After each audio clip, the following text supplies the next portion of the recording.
Hi guys, I'm Paul from Constrictors. So today is a little bit different for me because I filmed the bit you're going to see in a minute on Tuesday. It's now Thursday, so everything's kind of already done, so I know what to expect and what's going to come forward. I know what the results are, so I'm really excited to show you this video because part of this video is going to be the cutting, and then I'm going to show you what they look like once I've had their cleanup, and then obviously wrap this video up. So this pairing was the Orange Dream Fire Calico right behind me, bred to a Super Orange Dream Yellow Belly Disco, what was an in-house production. Now this Super Orange Dream Yellow Belly Disco is one of the best phenotype snakes I've ever hatched. He is just visually stunning, especially in his younger days. His colours were so rich and intense. I'm incredibly pleased to hatch such a great quality snake to then further bring more quality to my collection. So I'm going to line breed this trait a little bit. Now I'm just going to quickly talk about line breeding because people think it's bad. Now everything, including like dogs and stuff, are line bred to some degree to bring all the best traits. Now if you breed two dogs with left leg short together, the chances are the babies are going to, some of the babies are going to be born with a left leg that's shorter than the right leg and the back legs. And that's simply because line breeding brings the good and the bad. So when you're line breeding a snake, or any animal for that matter, you have to, through trial and error, work out what pairing them two together brings to the table. Because you can breed two fantastic dogs up front, but with terrible back ends together, and both dogs have just brought that back end and just made a super weak, terrible back end. So when you're line breeding snakes, because there's not like a standard, an industry standard what to look for, because they are very similar, incredibly similar. You can only really go on phenotype, visual, colour, what they bring to the table in that sort of respect. So this male is so stunning. I was hoping he'd pass on his stunningness to the babies, and he definitely has, and it's shown. So one day he will see someone within his gene pool to really bring that quality home, really punch it home. I'm incredibly pleased with how these have turned out. So that's a little bit about line breeding. It's not bad if you do it correctly and you know what you're doing, but you don't want to do it generation after generation. Just keep putting kind of father back to daughter, grandfather back to granddaughter and stuff like that, and just kind of repeating and repeating and repeating, because it will bring genetic flaws. So when people ask me about line breeding, yes, I do it, but I do it in a way that it's just to bring amazing quality and just to see what these two snakes will bring to the table. Because just like everybody else, some of my snakes are B grade, A grade, and then you just absolute outstanding ones. And one of these ones certainly is. So you may have seen this, the best snake on Facebook and Instagram. I'm still new to Instagram, so I'm still learning my way around it.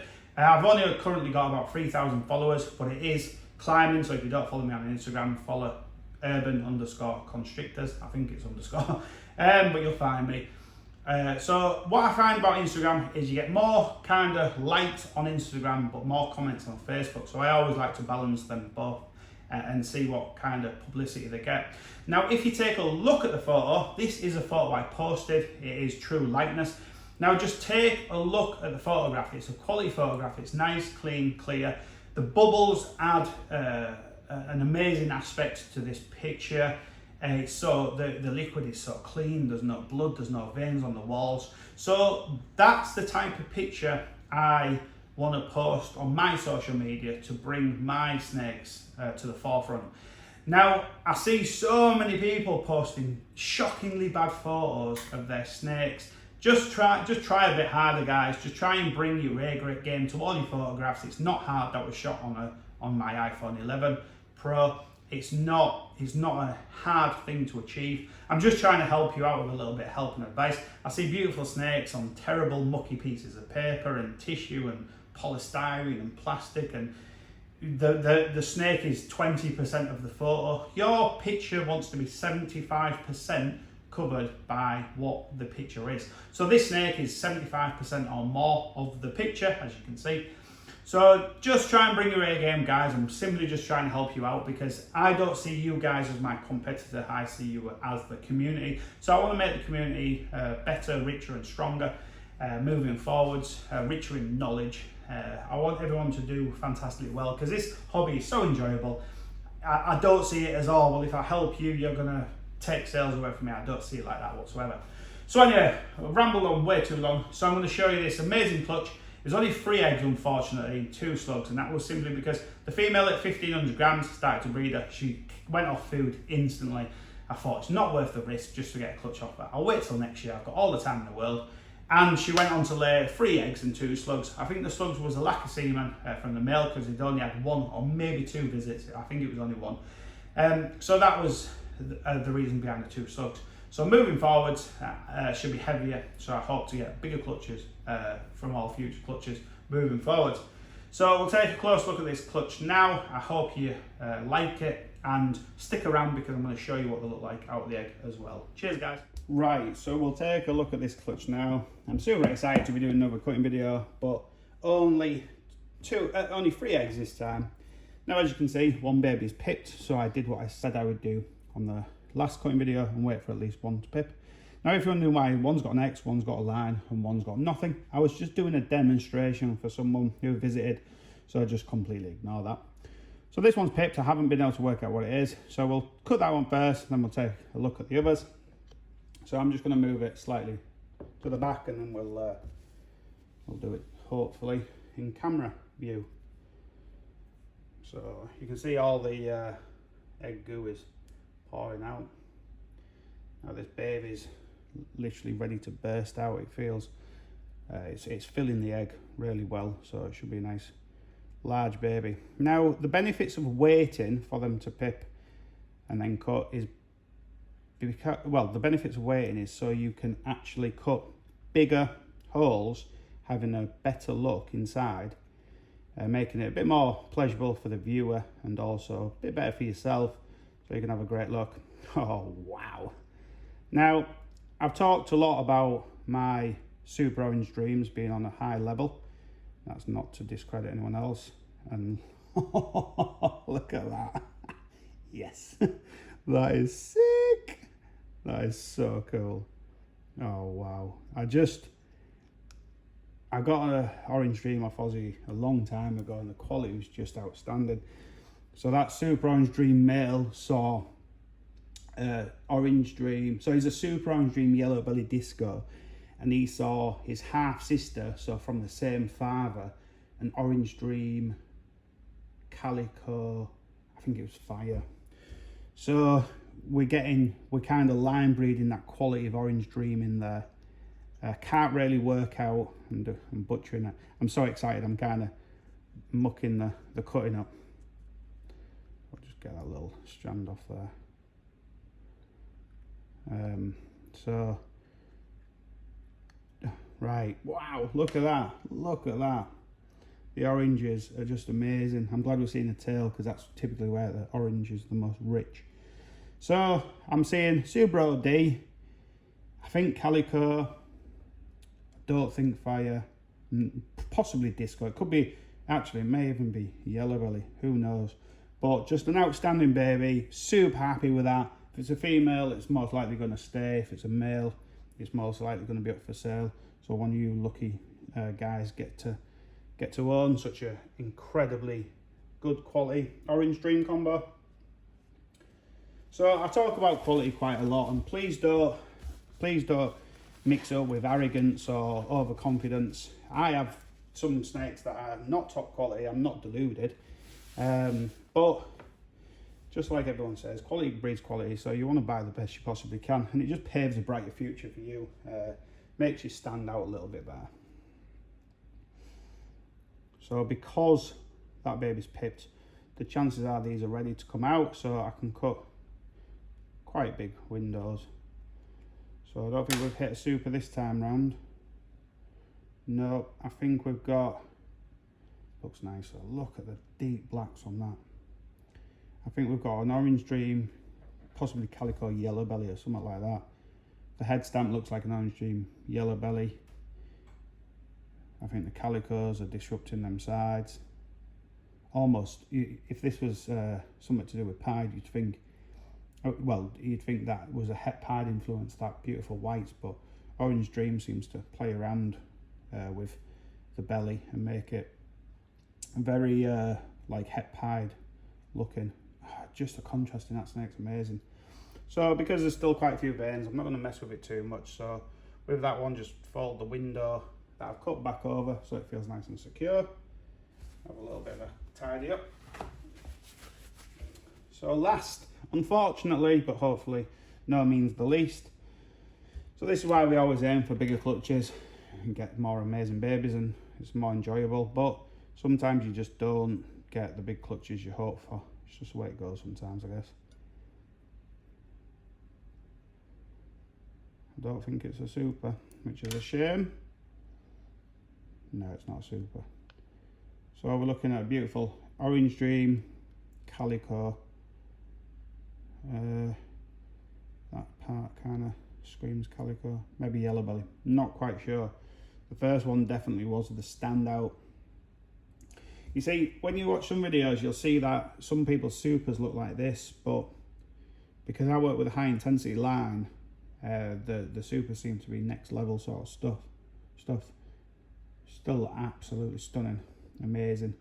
So we'll wait for these to come out. I'm not going to mess with them too much. This, look at that, it's just bulging out the egg. These are definitely ready to come out. So I'm just going to pop it back and then we'll have a quick clean up and then look at that first one again, because he's close to being ready to, he or she's close to being ready to exit the egg. So just going to get all the vermiculite off. Look at that. Just amazing, just outstanding. The blacks are so deep, the oranges are just so clean and crisp and vibrant.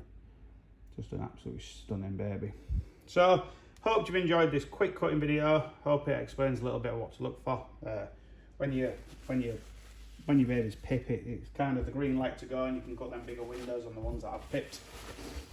And yeah, fantastic clutch. I'll be really looking forward to showing these off soon when they're out of the egg and sexing them, seeing what I've hit. Right guys, so let's take a closer look at these now. So I'm not going to try to identify them perfectly accurate, because one thing I know with working with Orange Dream is after a couple of sheds things become much more apparent. But I'm thinking right off the bat, this one is simply an Orange Dream Yellow Belly. A little bit disappointed other genes didn't turn up, but you can't win them all. Really nice snake. I believe it's a female, so we'll check that now. So going back to my popping video, just pull the cloaca back, be super gentle, push forward, and nothing comes out apart from a bit of gunk.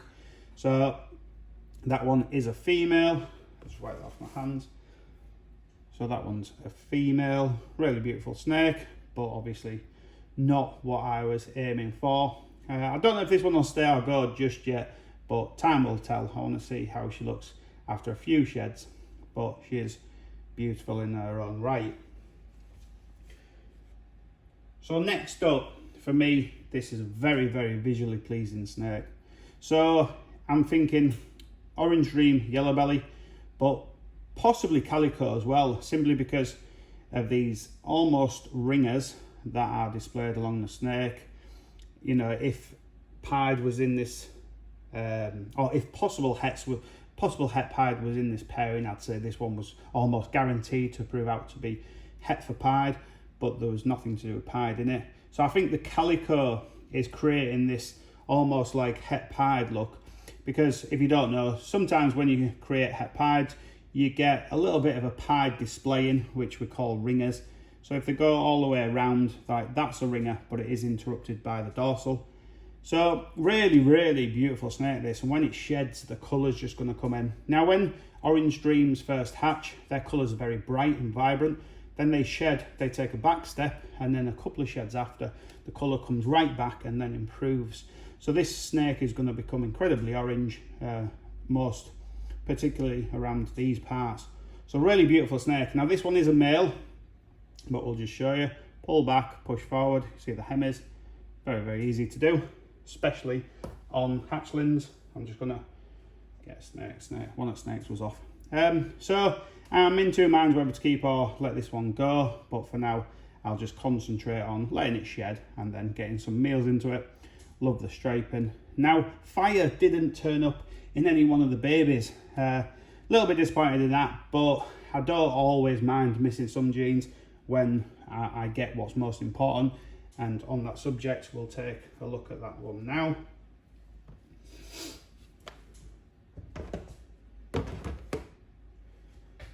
So what I was obviously aiming for is a super orange dream combo, and here we have it. So I'm very, very pleased to say yet again, my super orange dreams are incredibly beautiful. Stunning colour, incredibly rich orange, just over the moon. And we can see like that sort of almost het-pied look is present in this snake. Orange Dream just works wonders when you double up on it and just layer a few more genes on top as well. Just crazy orange. So happy to hatch this one.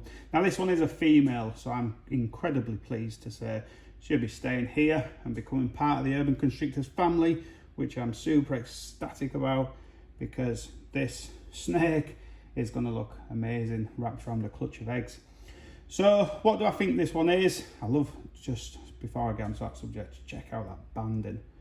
Just lovely, just absolutely amazing. And these deep oranges, I think Justin Cabell could call them reds, but I still don't see the red. I just see that incredibly deep orange, beautiful oranges down the sides. So what do I think this one is? Obviously super orange dream. I do think yellow belly and possibly calico. Jury's out on the calico for now. I kind of want to say calico because of the floating side pattern, and then the whites coming in. But I'm not entirely sure because it's the first super orange dream, potentially calico I've ever hatched. So I'll have to do a little bit more research, which is absolutely fine. There's no rush because she'll be here for many years. I just wanted to show her off. She's just absolutely stunning. So we'll get all three out like I always do, just take a close look at them all side by side. So all of them, including the super, will get better once I've had a couple of sheds. Now, these types of snakes are always better from the side, so not the bird's eye view, but we can't really help it in this instant. So there we go. So amazing. Look at the colour on them. Super pleased. Now, just on that angle, we can see these oranges. See similarities in them. And then that one, just stunning. So really nice clutch. Happy with that. Only 3 eggs, but you can't win them all. If you don't know the story behind this one, the female was a Orange Dream Fire Calico bred to a Super Orange Dream Yellow Belly Disco that I produced here. And she was hovering around the 1500 gram mark, so I decided to start to breed her, and she stopped eating instantly. So I thought, rather than risk her, I'll back the males off and just leave her till next season. But she went on to lay 3 eggs and 2 slugs. I think the 2 slugs was predominantly a lack of sperm to fertilise the eggs. So if I would have kept the male in, I do think she would have laid 5 good eggs, but I chose to back him off, and I'm happy with my decision because she's in fantastic condition now. So that's the last look at these guys. I'll feature these on an up and coming video once they've had a shed or 2, because I am looking forward to showing them off in their true glory. So I hope you enjoyed this video, guys. If you have, give it a thumbs up. If you haven't, give it 2 thumbs down. If you haven't subscribed, please subscribe.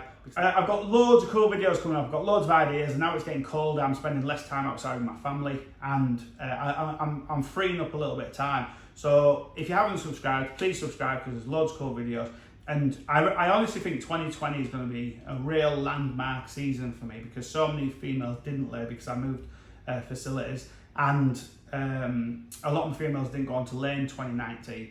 So I think 2020 is going to be a landmark, just a crazy, amazing year for me, because everything's going so fantastically well. So I'm really looking forward to sharing the 2020 season with all you guys, as I love sharing your seasons with me when I'm watching YouTube videos and Facebook posts and Instagram posts. Loads of people are doing some fantastic things. So please give it a like, please subscribe, drop a comment in the comments box down below if you wanna, and I'll see you on Tuesday. Cheers, guys. Hey guys, so a lot of people ask me what I do with the snakes once they've come out the eggs. So what I do is I take out any clumps of vermiculite that's got that egg kind of goo stuck on them. I just make it all nice and clean. I don't re-wet it out. I just simply make a nice divot in, and believe it or not, these snakes drink before their first shed. I don't know why. There's a little bit of a spot that's stuck together. I don't know why so many people think they don't drink before their first shed, but they do. So I just put a deli cup in there, secure it with the bedding, and then just fill it up nearly full, and you'll see them drinking from it quite frequently. Now I always make sure the deli cup is higher than the substrate, because I don't want excess substrate falling in it. But if it does get some substrate in it, I just simply clean it out. So snakes back in, lid on. There's no holes in this container, but they're not super airtight, and then they just go straight back. I might as well film it. Go straight back in the incubator. So I'm gonna have to try and turn it light on with my elbow. So they go back into the incubator. Sorry about the camera angle, guys. So back into the incubator, and that's where they stay until they have their first shed. It's nice and warm in here. 88 Fahrenheit on the dot, that's the incubation temperature I like. So they'll just do their own little thing. Make sure the lid's on nice and firmly. So this is next clutch. This is basically potentially Batman's, amongst other things. So that's the next cutting video you'll see at the round about the end of November or the beginning of December. It's that simple.